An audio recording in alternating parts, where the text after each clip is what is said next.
Friends, welcome to easy cooking and vlogs. இன்றைக்கி நம்ம வீட்டில் எப்படி பீஸா செய்கிறது அப்படின்னு பார்க்கலாம். அதுக்கு முன்னாடி நம்ம சேனலை சப்ஸ்கிரைப் பண்ணாதவங்க சப்ஸ்கிரைப் பண்ணிக்கோங்க.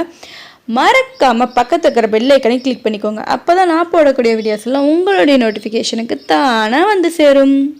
வாங்க இப்போ வீடியோக்குள்ளார போகலாம். நான் மைதா மாவு 1/4 கிலோ எடுத்துருக்கிறேன். நான் சொல்கிற மெஷர்மெண்ட் அளவுக்கு எடுத்து பண்ணிங்கன்னா கண்டிப்பாக பீஸா சூப்பராக வரும். கண்டிப்பாக ட்ரை பண்ணி பாருங்கள். அதுக்கப்புறமா குடமிளகா நான் red colour and green colour எடுத்திருக்கேன். நீங்கள் ஏதாச்சும் ஒரு கலர் எடுக்கிறதா எடுத்துக்கலாம், இல்லை 3 கலர் இருக்குது, எல்லோ கலர் வேணும்னாலும் நீங்கள் ஆட் பண்ணிக்கலாம். இதுதான் ஆட் பண்ணணுமா அப்படின்ட்டுல நீங்கள் இன்னும் வேறு ஏதாச்சும் ஆட் பண்ணுறதா இருந்தாலும் பண்ணலாம். பேபி கார்ன், ஸ்வீட் கார்ன் இது கூட நீங்கள் ஆட் பண்ணிக்கலாம். அதுக்கப்புறமா ஆனியன் கண்டிப்பாக ஆட் பண்ணணும். ஸோ பிக் ஆனியன் நல்லா ஸ்லைஸாக இந்த மாதிரி கட் பண்ணி எடுத்து வச்சுருக்கிறேன். பிக் ஆனியன் இது கூட ஆட் பண்ணிக்கோங்க. பிக் ஆனியன் ஒரு பிக் ஆனியன் மட்டும்தான் நான் கட் பண்ணியிருக்கிறேன். அதுக்கப்புறமா இதுக்கு பட்டர் ரொம்பவே முக்கியம். ஸோ பட்டர் 3 டீஸ்பூன் நான் எடுத்து வச்சுருக்கிறேன். அதுக்கப்புறமா சில்லி ஃப்ளீக்ஸ் கடையிலேயே கிடைக்கிது. இது காசு கொடுத்து வாங்குறதுக்கு பதில் நீங்கள் வீட்லேயே செய்யலாம். அதனால் நான் ரெட் சில்லி இந்த மாதிரி எடுத்து வச்சுருக்கேன். இந்த மிக்சியில் போட்டு நல்லா அரைச்சி எடுத்துக்கிட்டோம்னா நம்மளுக்கு சில்லி ஃப்ளீக்ஸ் தயாராகிடும். அதுக்கப்புறமா வாசனைக்காக நான் நெய் எடுத்துருக்கிறேன். நெய் வேணும்னா எடுத்துக்கலாம், இல்லைனா வேண்டாம்னா ஆயில் கூட எடுத்துக்கலாம். நெய் ஆப்ஷனல் தான், வேணும்னா எடுத்துக்கோங்க, வேண்டாம்னா ஸ்கிப் பண்ணிக்கோங்க.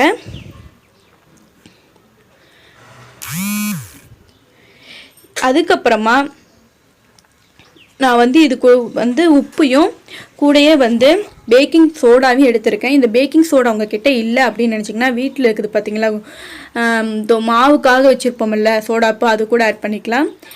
1 டீஸ்பூன் பேக்கிங் பவுடர் நான் எடுத்துருக்கிறேன். இது கண்டிப்பாக வேணும். ரெண்டுமே ஒவ்வொரு டீஸ்பூன் எடுத்துக்கோங்க. கொஞ்சம் சால்ட்டும் பேக்கிங் சோடாவோட நான் ஆட் பண்ணியிருக்கிறேன். வாட்டர் தேவை. வாட்டர் வேணும்னு ஆட் பண்ணிக்கலாம், இல்லைனா ஃபுல் அண்ட் ஃபுல் நீங்கள் வெறும் கர்ட் கூட வச்சு ஆட் பண்ணிக்கலாம். நான் கொஞ்சம் வாட்டர் ஆட் பண்ண போகிறேன். அதனால் 1 டம்ளர் வாட்டர் எடுத்திருக்கேன். 1 டம்ளர் வாட்டர் இதுக்கு தேவையப்படாது, 1/4 டம்ளர் இருந்தாவே போதும். அதுக்கப்புறமா இதுக்கு நம்ம எக்கு எடுக்கலை அப்படிங்கிறனால கேர்டு 3 டீஸ்பூன் நான் எடுத்துருக்கிறேன். வாங்க இப்போ எப்படி செய்கிறதுன்னு பார்க்கலாம். ஒரு பவுல் எடுத்துக்கோங்க. அந்த பவுலில் நம்மளுடைய மைதா மாவு ஃபுல்லாக கொட்டிடலாம். அதுக்கப்புறமா நெய் 2 டீஸ்பூன் நான் விட்டுக்கிறேன். இது வாசனைக்காகவும் அண்டு நான் ஆயில் சேர்த்தாமல் நெய் ஆட் பண்ணுறதுனால நான் 2 டீஸ்பூன் விட்டுக்கிறேன். நீங்கள் வாசனைக்காகனா 1 டீஸ்பூனும் விட்டுக்கோங்க. அதுக்கப்புறமா பேக்கிங் சோடா சொல்லியிருந்தேன் பார்த்தீங்களா, அதை இது கூட ஆட் பண்ணிக்கலாம். அதுக்கப்புறமா பேக்கிங் பவுடரையும் இது கூட ஆட் பண்ணிக்கோங்க. அப்புறம் கர்டு இருக்குது பார்த்தீங்களா, அதை இது கூட ஆட் பண்ணிக்கலாம். நான் 3 டீஸ்பூன் எடுத்துருந்து அது ஃபுல்லாக இது கூட ஆட் பண்ணிக்கிட்டேன். எல்லா இடமும் ஸ்ப்ரெட் ஆகிற மாதிரி ஈவனாக ஒரே இடத்துல கொட்டாமல் ஈவனாக பரப்பி விட்டு கொட்டுங்க. அதுக்கப்புறமா பட்டர் 1/4 டீஸ்பூன் நான் ஆட் பண்ணிக்கிறேன். கொஞ்சம் 2 டீஸ்பூன் வாட்டர் நான் ஆட் பண்ணிக்கிறேன். ஏன்னா ஆல்ரெடி கேர்டு அதில் போட்டிருக்கனால நான் 2 டீஸ்பூன் ஆட் பண்ணியிருக்கேன். அதுக்கப்புறம் பிசைகிறப்ப வாட்டர் கொஞ்சம் கொஞ்சமாக நம்ம ஆட் பண்ணிப்போம். இது கூடயே ஆயில் 1 டீஸ்பூன் நான் எடுத்துக்கிட்டேன். ஆயிலையும் கொஞ்சம் நம்ம 1 டீஸ்பூன் போட்டுக்கலாம். இதுக்கு ரொம்பவே பீஸா அப்படின்னாவே கொஞ்சம் உப்பும் இனிப்புமாக தான் இருக்கும், புளிப்புத்தன்மையுமாக தான் இருக்கும். அதனால் சுகர் நான் 2 டீஸ்பூன் போட்டுக்கிறேன். பீஸா எப்பயுமே காரமாகவும் உப்பாகவும் இருக்காது, கொஞ்சம் சுகர் புளிப்புமாக இருக்கும். அதனால் நான் சுகர் 2 டீஸ்பூன் நான் ஆட் பண்ணிக்கிறேன். அந்த சுகர் நம்மளுக்கு எடுத்து கொடுக்கணும் அப்படிங்கிறதுக்காக கொஞ்சமாக சால்ட் ஆட் பண்ணிக்கிறேன். அவ்வளோதான் ஃப்ரெண்ட்ஸ், நம்ம எல்லாமே ஆட் பண்ணியாச்சு. இப்போ எல்லாத்தையும் நல்லா மிக்ஸ் பண்ண வேண்டியது தான்.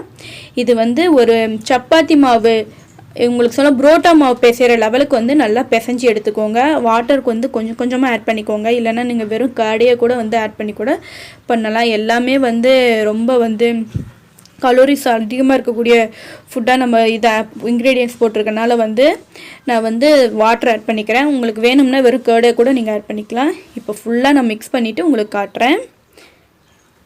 இப்போ பாருங்கள், இப்போ பாருங்கள், நான் ஃபுல்லாக நல்லா பிசைஞ்சு எடுத்துக்கிட்டேன். நல்லா ஒரே ஈவனாக வந்துடுச்சு. லைட்டாக அழுத்தம் கொடுத்தா நல்லா நம்மளுடைய கை கொஞ்சம் உள்ளே போகணும். அந்தளவுக்கு இருந்தால் தான் நம்ம பிசைஞ்சது கரெக்டாக இருக்குது அப்படின்னு அர்த்தம். இல்லைன்னா ரொம்ப தின்னாக இருந்துச்சுன்னா நம்மளுக்கு தேய்க்கவும் வராது, பீஸாவும் வராது. இப்போ இதை 1 ஹவர் நல்லா நம்ம ஊற விடணும்.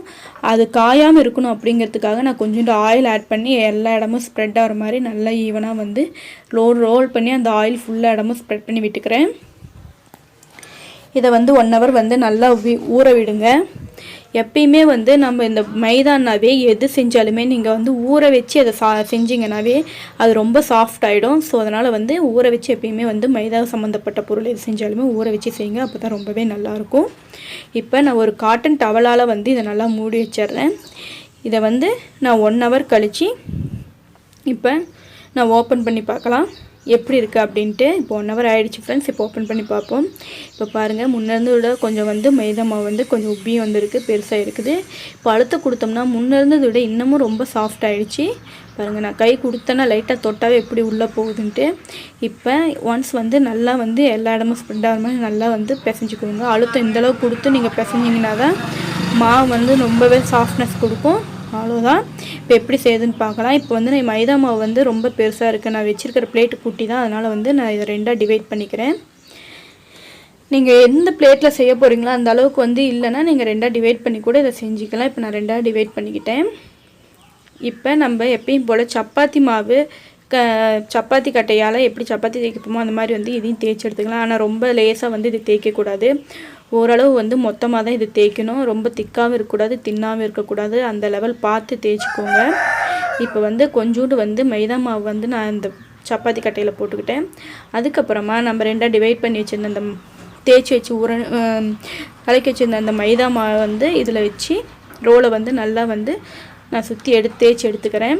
அதுக்கப்புறமா நான் இந்த பிளேட்டில் தான் வந்து இப்போ பீஸா செய்ய போகிறேன். ஸோ இந்த பிளேட் எடுத்துக்கிறேன். நீங்கள் எந்த பிளேட்டில் வந்து செய்ய போகிறீங்களோ அந்த பிளேட்டில் வந்து கொஞ்சோண்டு வந்து ஆயில் இல்லைன்னா நெய் ஏதோ ஒன்று ஆட் பண்ணிக்கோங்க. நான் நெய் தான் ஆட் பண்ணியிருக்கேன். ஃபுல்லாக இந்த இடம் ஃபுல்லாக ஸ்ப்ரெட் ஆகிற மாதிரி நல்லா கையிலேயே ஈவனாக தேய்ச்சி விட்டுருங்க. ஏன்னா வந்து அதிலே ஒட்டிக்கும் அப்படிங்கிறதுக்காக தான் வந்து இந்த ஆயில் இல்லைன்னா வந்து நெய் நம்ம ஆட் பண்ணுறோம். இப்போ நம்ம தேய்ச்சி வச்சுருந்தோம் பார்த்தீங்களா இந்த மைதா மாவு, அதை வந்து இதை வந்து ஆட் பண்ணிக்கலாம். பார்த்திங்களா, ரொம்ப திக்காகவும் இல்லை தின்னாகவும் இல்லை, ஓரளவு மொத்தமாக இருக்கணும். பீஸானா நம்மளுக்கு தெரியும் கொஞ்சம் மொத்தமாக தான் இருக்கும். அதனால் வந்து அதுக்கேற்ற மாதிரி எடுத்துக்கோங்க. இப்போ இந்த பிளேட்டில் வந்து கரெக்டாக வந்து அட்டாச் ஆகிற மாதிரி செட் பண்ணி விட்டுக்கோங்க. சாரி ஃப்ரெண்ட்ஸ், நான் அதுக்குள்ளார வந்து சாஸ் வந்து ஆட் பண்ணிட்டேன். அதுக்கு முன்னாடி இந்த பீஸா வந்து செய்யறதுக்கு சின்னதாக வந்து ஒரு ஹோல்டர் எடுத்து அதை வந்து நல்லா ஃபுல்லாக ஹோல்ட் பண்ணி விட்டுக்கோங்க. ஏன்னா வந்து அந்த ஆவியில் தான் இது வேகக்கூடியது அப்படிங்கிறதுனால வந்து சின்னதாக ஒரு ஹோக் வச்சு நல்லா இந்த மாதிரி வந்து ஹோல்ட் பண்ணி விட்டுக்கோங்க. இல்லைனா உங்ககிட்ட ஃபோக் இருந்தால் அந்த ஃபோக்கில் கூட வச்சு குத்தி எடுக்கலாம். கிட்ட ஃபோக் இல்லை அப்படிங்கிறனால இந்த மாதிரி சின்னதாக ஒரு கம்பி வச்சு நம்ம வந்து ஃபுல்லாக வந்து இந்த மாதிரி ஹோல்ட் பண்ணிட்டேன். அதுக்கப்புறமா சாஸ் இருக்குது பார்த்தீங்களா, அந்த சாஸ் வந்து எடுத்து ஃபுல்லாக தேய்ச்சி விட்டுக்கோங்க. ஃப்ரெஷ்ஷாக நான் இது செஞ்சது. இதனுடைய டீட்டெயில்ஸ் உங்களுக்கு வேணும்னா மேலே ஐக்கானில் கொடுக்குறேன், பார்த்துக்கோங்க. இப்போ வந்து சாஸ் வந்து நான் ஃபுல்லாக வந்து ஈவனாக ஸ்ப்ரெட் பண்ணி விட்டுக்கேன். இது டொமேட்டோ சாஸ் தான் நான் வீட்டில் செஞ்சேன்.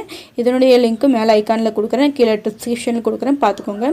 அதுக்கப்புறமா ஒயிட் சாஸ் இது கூட ஆட் பண்ணிக்கலாம்.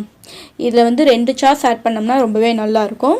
ஸோ குழந்தைங்க சாப்பிடக்கூடியதுனா அது ரொம்பவே காரமாக இருக்கும் அப்படிங்கிறதுனால வந்து நான் லைட்டாக வந்து காரம் இல்லாத மாதிரி இருக்கணுங்கனால வீட்லேயே செஞ்சுருக்கேன். அதுக்கப்புறமா ஒயிட் சாஸையும் வந்து இந்த மாதிரி ஃபுல்லாக வந்து அது மேலே வந்து ரெட் சாஸ்க்கு மேலே லைட்டாக வந்து தேய்ச்சி விட்டுருங்க. இப்போ நம்ம இன்க்ரீடியன்ட்ஸ் எல்லாம் இதில் வந்து டெக்கரேஷன் பண்ணிக்கலாம். இப்போ நான் வந்து குடமிளகா வந்து க்ரீன் கலரை வந்து ஃபஸ்ட்டு வந்து ஆட் பண்ணிக்கிறேன். அதுக்கப்புறம் ரெட்டு, ஆனியன் எல்லாத்தையும் வந்து இதில் நம்ம இதை தான் ஆட் பண்ணோம் அப்படின்ட்டு இல்லை. நீங்கள் வந்து இன்னும் வேறு ஏதாச்சும் வேணும்னாலும் கூட ஆட் பண்ணிக்கலாம். இப்போ என்கிட்ட இருக்கிறது வந்து இந்த குடமிளகாயும் ஆனியனும் வச்சு தான் இப்போ நான் வந்து ஆட் பண்ண போகிறேன். இதே வந்து நீங்கள் இது கூட வந்து ஸ்வீட் கார்ன், பேபி கார்ன் கூட ஆட் பண்ணிக்கலாம். நான் வெறும் ஆனியன் அண்டு வந்து குடமிளகா ஆட் பண்ணிக்கிறேன். கூடயே வந்து கேக் மேலே அந்த குட்டி குட்டியாக ஒரு காய் இருக்குது பார்த்தீங்களா, இந்த மாதிரி ஸ்வீட் காய் வந்து நான் ஆட் பண்ணிக்கிறேன். இது மேலே டெக்கரேஷனுக்காக லைட்டாக வந்து நான் ஆட் பண்ணிக்கிறேன். வேணும்னா ஆட் பண்ணிக்கிறேன், வேணாம்னா ஸ்கிப் பண்ணிக்கலாம். அவ்வளோதான், நம்மளுடைய பீஸா வந்து ப்ரிப்பேர் ஆக தயாராகிடுச்சு. இப்போ நம்ம எப்படி செய்யறது அப்படின்னு பார்க்கலாம் வாங்க. அதுக்கப்புறமா வந்து லைட்டாக கொஞ்சம் கிரேவியாக நல்லா தெரியணும் அப்படிங்கிறதுக்காக நம்ம ரெடி பண்ணி வச்சுருக்கோம் பார்த்தீங்களா ஒயிட் சாஸ், அதை கொஞ்சம் வந்து லைட்டாக வந்து மேலே வந்து டெக்கரேஷனுக்காக ஆட் பண்ணிக்கிறேன். நீங்கள் இதை வந்து கொஞ்சம் நிறையா செஞ்சு வச்சுக்கிட்டிங்கன்னா ஒரு 2-3 செய்யறதுக்கு கூட உங்களுக்கு வந்து இந்த சாஸ் வந்து யூஸ் ஆகும்.